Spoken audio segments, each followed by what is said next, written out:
امام غزالی رحمۃ اللہ علیہ نے احیاء علوم میں عبدالواحد بن زید بصری رحمۃ اللہ علیہ سے نقل کیا ہے کہ میں حج کو جا رہا تھا، ایک شخص میرا رفیق سفر ہو گیا۔ وہ ہر وقت چلتے پھرتے اٹھتے بیٹھتے حضور اقدس صلی اللہ علیہ وآلہ وسلم پر درود بھیجا کرتا تھا۔ میں نے اس سے اس کثرت درود کا سبب پوچھا۔ اس نے کہا کہ جب میں سب سے پہلے حج کے لیے حاضر ہوا تو میرے باپ بھی ساتھ تھے۔ جب ہم لوٹنے لگے تو ہم ایک منزل پر سو گئے۔ میں نے خواب میں دیکھا مجھ سے کوئی شخص کہہ رہا ہے کہ اٹھ، تیرا باپ مر گیا اور اس کا منہ کالا ہو گیا۔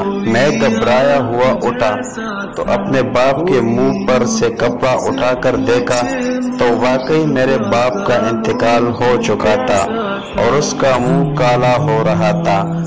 مجھ پر اس واقعے سے اتنا غم سوار ہوا کہ میں اس کی وجہ سے بہت ہی مرعوب ہو رہا تھا۔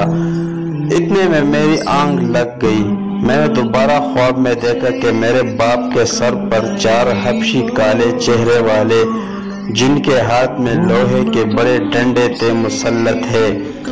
اتنے میں ایک بزرگ نہایت حسین چہرہ 2 سبز کپڑے پہنے ہوئے تشریف لائے اور انہوں نے ان حبشیوں کو ہٹا دیا اور اپنے دست مبارک کو میرے باپ کے منہ پر پھیرا اور مجھ سے ارشاد فرمایا کہ اٹھ، اللہ تعالیٰ نے تیرے باپ کے چہرے کو سفید کر دیا۔ میں نے کہا میرے ماں باپ آپ پر قربان، آپ کون ہیں؟